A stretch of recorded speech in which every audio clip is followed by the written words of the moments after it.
अस्सलामुअलैकुम, आप देख रहे हैं ANY न्यूज नेटवर्क। मैं हूं मोहम्मद एहसन। साहिवाल से एग्जीक्यूटिव डायरेक्टर प्रिंस सलाह हुसैन की रिपोर्ट के मुताबिक कमिश्नर साहिवाल शुएब इकबाल सईद की हिदायत पर म्यूनसिपल कॉर्पोरेशन का तमाम अमला फील्ड में मौजूद है।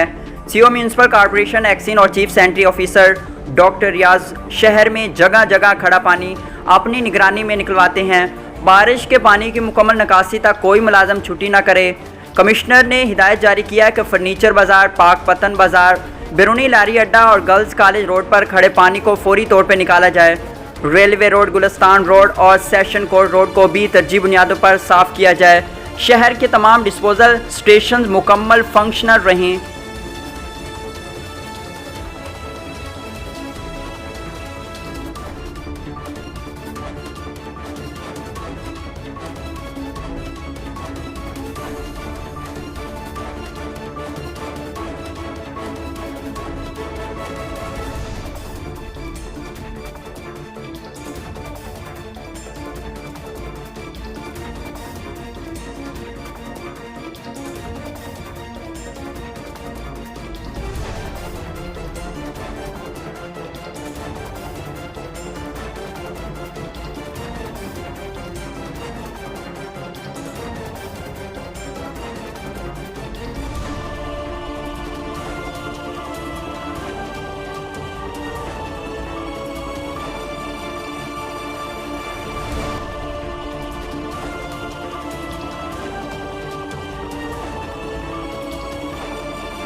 बुलेटिन में फिल वक्त इतना, मजीद देखते रहिए ANY न्यूज नेटवर्क।